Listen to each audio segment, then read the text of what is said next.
ये देखिए सामने वहाँ पे चिताएं जल रही है और यहाँ पे विद्युत शवदाह भी है, उसका भी अभी प्रयोग किया जा रहा है। मणिकर्णिका घाट के अलावा हरिश्चंद्र घाट ही है जहाँ पर अंतिम संस्कार की क्रिया यह संपन्न होती है।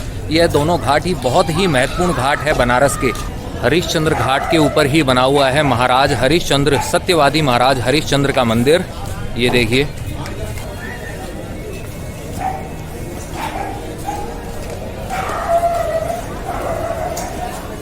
यहाँ पे है महाराज हरिश्चंद्र, जिनके कुल में ही भगवान राम हुए थे। और यहाँ पे हरिश्चंद्र जी की पत्नी माता तारामती और उनका पुत्र रोहित।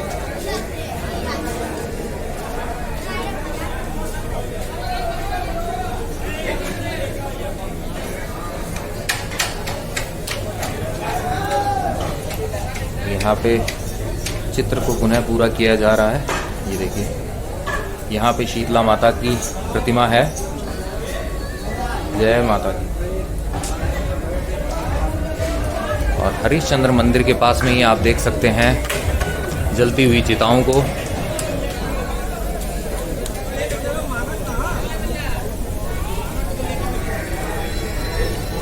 ये देखिए, तो यहाँ हरिश्चंद्र घाट पे ही है भगवान शिव का ये एक मंदिर, आप देख सकते हैं। यहाँ पे है माँ बागेश्वरी की प्रतिमा। ये देखिए आप, ऊपर शिवलिंग स्थापित है। और हरिश्चंद्र घाट की एक और ख़ास बात मैं आपको बताना चाहूँगा। जो बाबा कालूराम थे और बाबा कीनाराम थे, उन्होंने अघोर सिद्धि की जो साधना है यहीं शिव मंदिर में रात्रि आराधना करके की थी। और बाबा कीनाराम ने सर्वेश्वरी सिद्धि जो है उसकी प्राप्ति भी इसी घाट के ऊपर की थी। इस हरिश्चंद्र घाट के पास में ही है डोम राजा का भव्य भवन, जिसमें वो निवास किया करते थे। और यह भवन दिया गया था उनको काशी नरेश के द्वारा। और अभी यहाँ जो इस भवन के अंदर निवास करते हैं वो अपने आप को जो कालू डोम थे, जो महाराज हरिश्चंद्र जो है उनकी कथा में जिनका वर्णन है, उनके ही वंशज मानते हैं अपने आप को। और जो डोम राजा का भवन है वो है वहाँ पर, आप देख सकते हैं। चिताओं के लिए जो लकड़ियां हैं वो यहीं पर रखी गई है। मृत्यु जो है जीवन का अटल सत्य है, जिससे कोई नहीं बच पाया है, ना ही कोई बचेगा।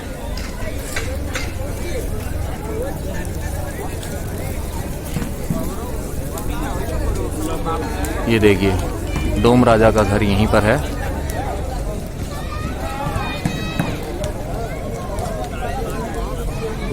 यहाँ आप देख सकते हैं काली माता का मंदिर है, यहाँ हनुमान जी का मंदिर है और यहाँ पर भी है काली माता की प्रतिमा। कोई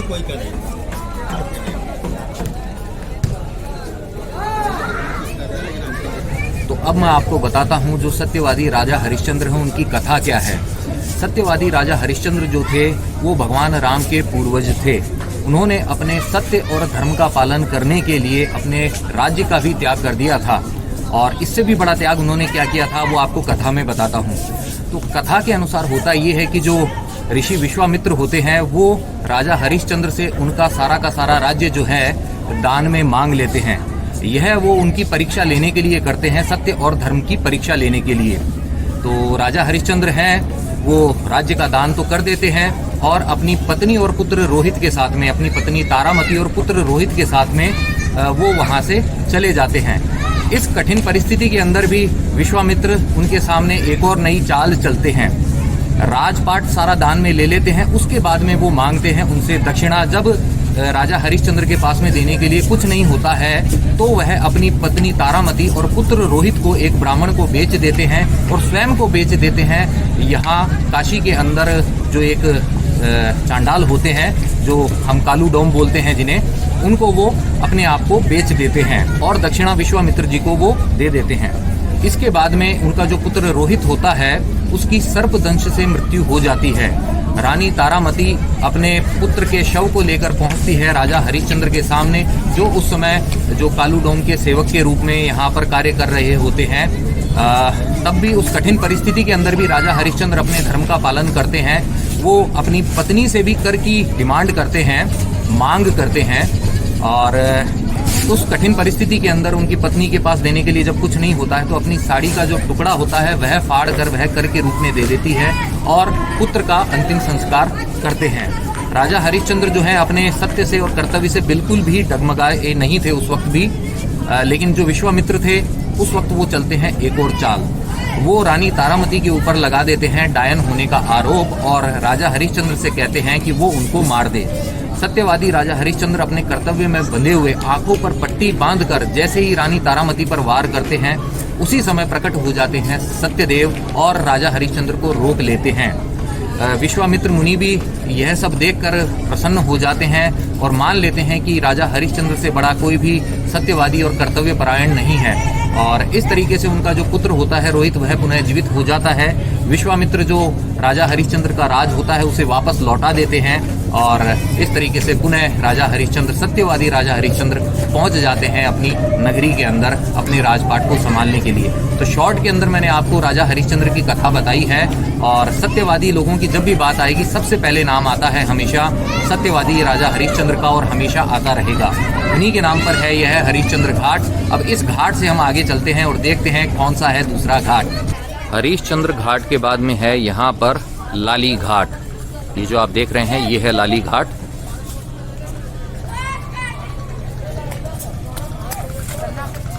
और इस पतंग को लूट लिया है इस बच्चे ने। यहाँ उड़ रही है पतंग और वहाँ जल रही है चिता। ऐसा अद्भुत दृश्य तो आपको सिर्फ बनारस में ही देखने को मिल सकता है। तो अगर आप भी देखना चाहते हैं तो आपको यहाँ पर आना होगा, सैर करनी होगी, यहाँ के घाटों की करने होंगे दर्शन यहाँ के मंदिरों के अंदर, जिससे न सिर्फ आपको शांति का अनुभव होगा बल्कि यह देखकर आपका मन प्रसन्न भी होगा। कितना सुंदर वातावरण है यहाँ पर। गंगा मैया के अंदर आप जब विहार करेंगे तो उस आनंद के बारे में मैं क्या कहूँ, शब्दों में बयान नहीं किया जा सकता है। वह तो सिर्फ गंगा में विहार करके ही अनुभव किया जा सकता है। हरिश्चंद्र घाट से जब मैं यहाँ पर आया हूँ तो मुझे यहाँ पे दिखाई दे रही है एक बोट, इसकी रिपेयरिंग का काम हो रहा है यहाँ पर।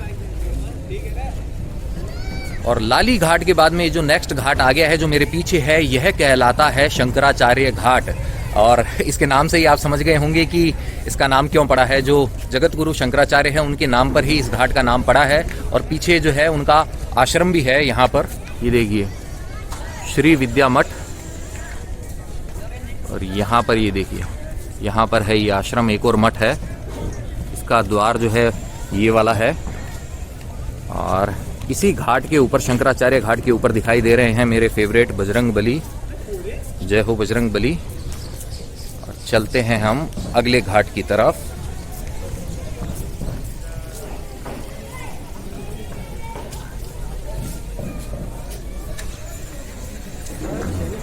शंकराचार्य घाट के बाद में आप ये जो छोटा सा रंग बिरंगा घाट देख रहे हैं, यह कहलाता है विजयनगरम घाट।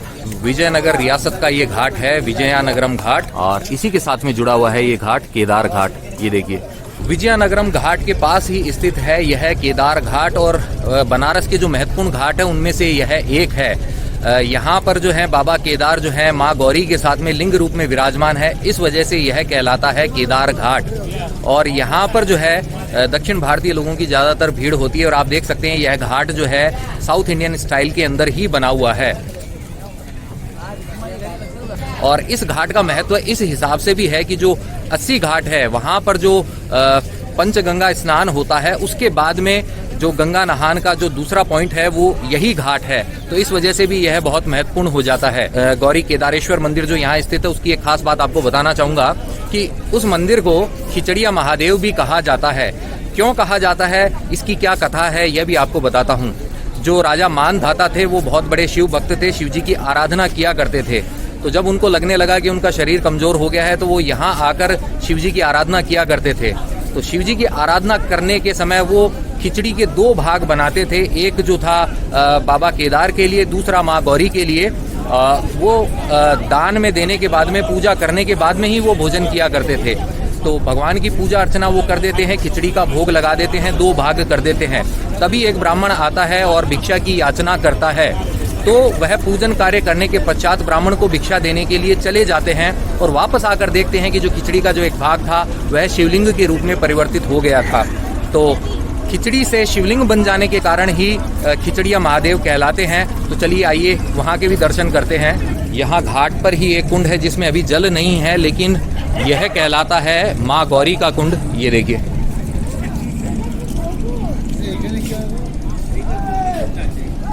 जल नहीं है इसके अंदर, लेकिन कुंड है। और वहाँ आप देख सकते हैं श्री गौरी केदारेश्वर मंदिर, जो कुमार स्वामी मठ है उसके अंदर स्थापित है। और साउथ इंडियन स्टाइल के अंदर बनी हुई आप ये देवी देवताओं की मूर्तियाँ ऊपर देख सकते हैं। चलिए चलते हैं अब अंदर।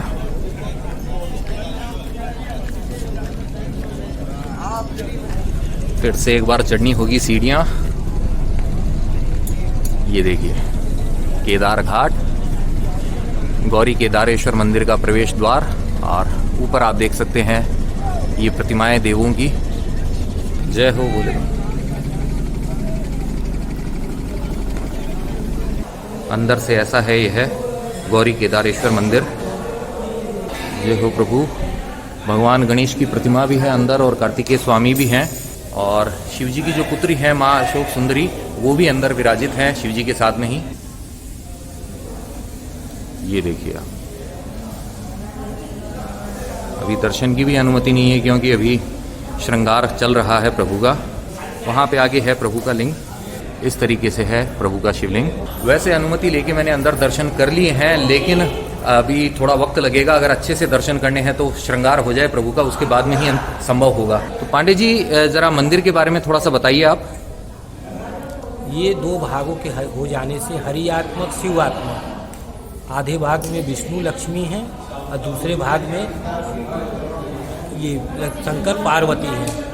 और इसमें अन्न से जो निर्मित होने के कारण इसमें अन्नपूर्णा भी निवास करती हैं। तो माँ अन्नपूर्णा का भी यहाँ पे जी हाँ दर्शन होता है। हाँ, और सबसे विशेष इनका सामने से एकदम दर्शन करने के, जहाँ से दीपक जल रहा है, हाँ जी, वहाँ का महत्व तो अलग होता है। वहाँ से आप दर्शन करेंगे, सामने नंदी का होगा और साथ में गंगा का भी होगा, इसलिए वो स्थान जो है जी हाँ एकदम सामने का, जो सामने देखिएगा एकदम दिया जल रहा है, अखंड दीपक जलता रहता है बाबा। हाँ जी, वहाँ का आगे वहाँ पर अखंड दीपक जलता रहता है। अखंड दीपक जल रहा है एकदम सामने। बिल्कुल जी।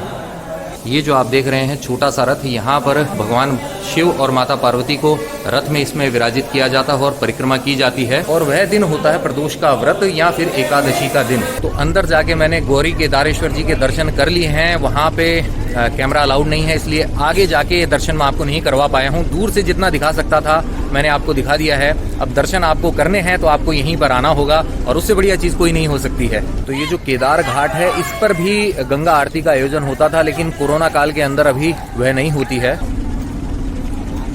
चलिए अब चलते हैं केदार घाट से आगे।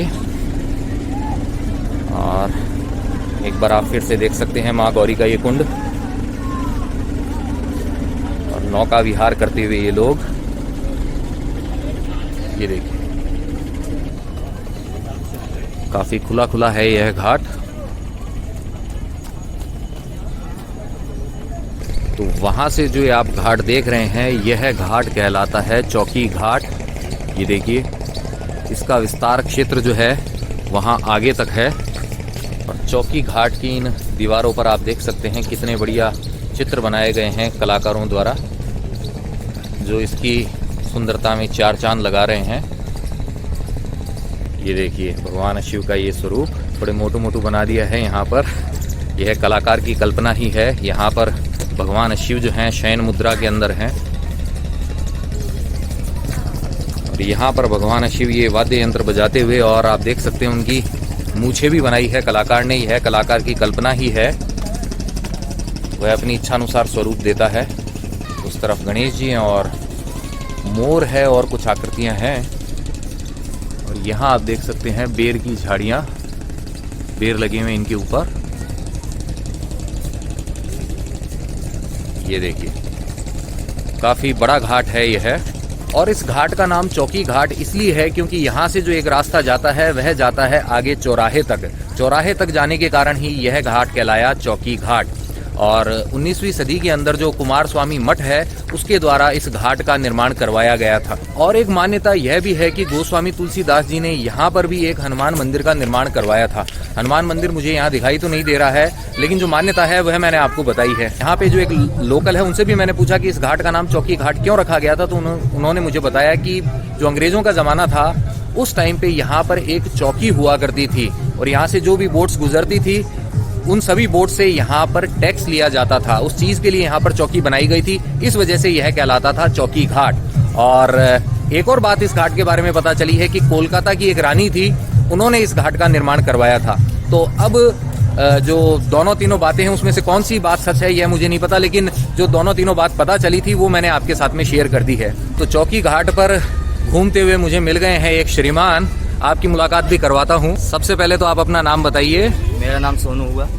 तो सोनू, आप कहाँ से आए हैं? हम पटना से आए हैं। हमने आपके सारे वीडियो देखे हैं सर। सबसे अच्छा आपका वीडियो था केदारनाथ वाला, वो काफ़ी अच्छा वीडियो था, हमको अच्छा लगा था। तो कैसा लग रहा है बनारस घूम के? बहुत अच्छा लग रहा है सर। पहली बार आए हैं या इससे पहले भी आ चुके हैं? सेकेंड टाइम आए हैं। सेकेंड टाइम पे। जी। तो अकेले ही घूम रहे हैं आप भी? अकेले। अकेले विहार करने का एक अलग मजा है, कोई डिस्टर्ब नहीं करता है, अपना मन करे वहाँ जा सकते हैं। जी। चलिए, बहुत बहुत धन्यवाद। आपसे मिलके मुझे बहुत अच्छा लगा। और ये जो आप देख रहे हैं यह मानसरोवर घाट का सीवेज पंपिंग स्टेशन है, लेकिन जो मानसरोवर घाट है यहाँ क्षेमेश्वर घाट जो है उसके आगे बना हुआ है घाट जो है प्रॉपर। पहले इस एरिया को, पूरे एरिया को ही मानसरोवर कहा जाता था, तो इस वजह से इस सीवेज पंपिंग स्टेशन का नाम भी रखा गया है। और यह जो है बिल्कुल इस चौकी घाट के अड़ा हुआ है। ये देखिए, पहले यहाँ पर एक नाला हुआ करता था, ये जो आप देख रहे हैं इसकी जगह पर, और उससे सारा जो गंदा पानी है वो गंगा मैया में जाता था। लेकिन अब यहाँ पर बना दिया गया है ये मानसरोवर घाट सीवेज पंपिंग स्टेशन, देख रहे हैं आप। तो इस पंपिंग स्टेशन के कारण जो भी जो गंदा पानी होता है उसका यहाँ पर ट्रीटमेंट किया जाता है और उसके बाद में उसे यहाँ से दूर भेज दिया जाता है। तो वह गंदा पानी जो है अब गंगा मैया में नहीं मिलता है। और यह जो पार्ट है यह भी नमामि गंगे जो प्रोग्राम था उसी के तहत यहाँ पर ये pumping station, sewage pumping station बनाया गया है। क्षेमेश्वर घाट, ये देखिए, और यहाँ पर ये मंदिर बना हुआ है।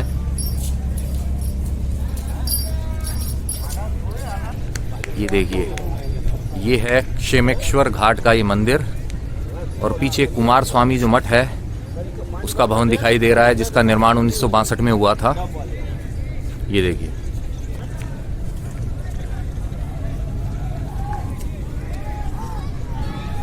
क्षेमेश्वर घाट के आगे है यहाँ पर मानसरोवर घाट। ये देखिए, ये देखिए।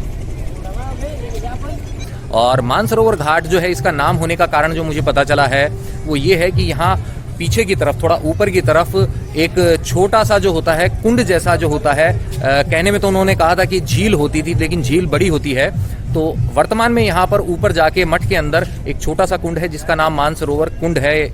और कहा जाता है जो मानसरोवर झील है, पवित्र मानसरोवर झील जो चाइना के कब्जे के अंदर है, उसमें जो स्नान करने से जो पुण्य मिलता है वैसा ही पुण्य यहाँ पर मिला करता था। तो इस वजह से इस घाट का नाम जो है मानसरोवर घाट पड़ा है।